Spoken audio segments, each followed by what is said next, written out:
Hi, my name is Court Duvall, and for my project for 644, I assisted the Monroe County Public Library in Bloomington, Indiana with their Timeline project. The Timeline project is basically just a digital library that celebrates the bicentennial of Monroe County, which happens in the year 2018. It provides information for historical, newsworthy, noteworthy, or just entertaining events that have happened in the last 200 years. And the reason this project's interesting is because the web client showcases these events in a chronological fashion, so you can kind of scroll through and see how these things happen in relation to other events in time. Here, let me give you a look so you can kind of get a better idea of what I'm talking about. This is the front end of the Time Glider project. Each one of these things you see here are data points. And as you can see here at the bottom, these years show you how or when these events happen. If you click on a data point, you get information, a title, some date, the source information, metadata. Some data points have more information than others.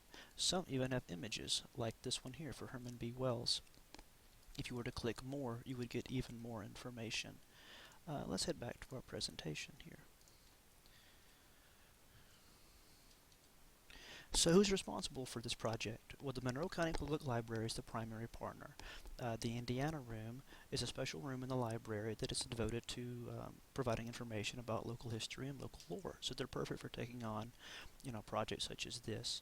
The Monroe County History Center is it's a minor partner. They're providing assistance with copyright clearance on some of the images, and they've also promised 100 images to add to the project. They're going to provide those at a future date.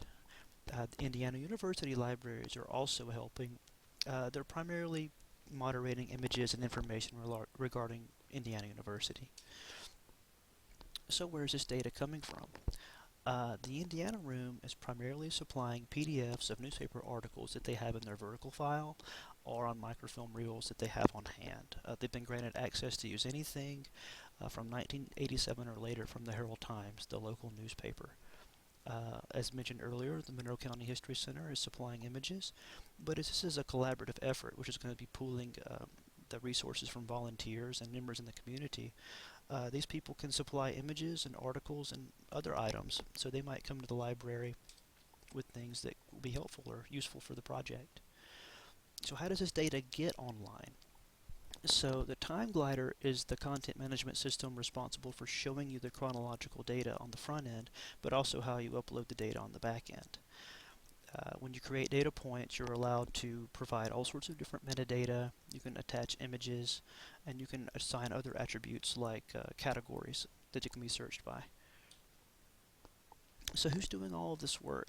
The Indiana Room is the primary partner. They're coordinating and supervising the bulk of this effort. Christine Frizzell is the coordinator of the Indiana Room and the one I've been working with to assist her.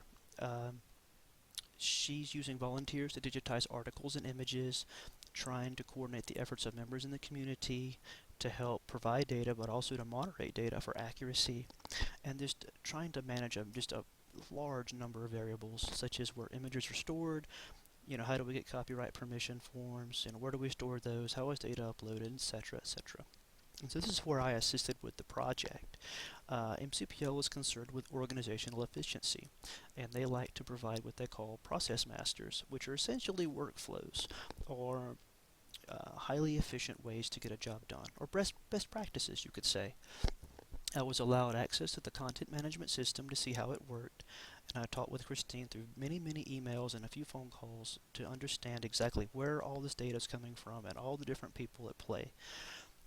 I gave her some advice on storage options, but the primary way I helped Christine with this project was to try to streamline the processes by making these process masters and making workflows to try to help conceptualize the project to see where maybe we could find ways to make things more efficient. So let me give you a look at one of my workflows here.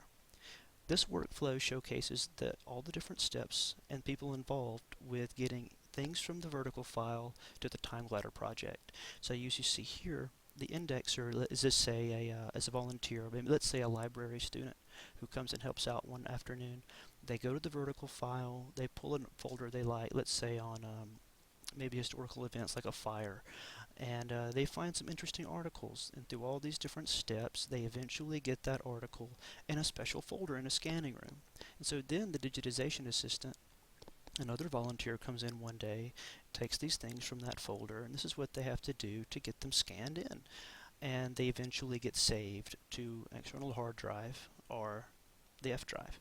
And then finally, an admin, which would be Christine herself or a tech support person on staff, checks for content and accuracy and eventually publishes these things to the TimeGlider content management system.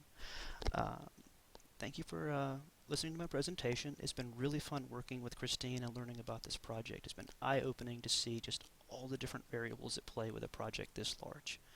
Thank you for your time.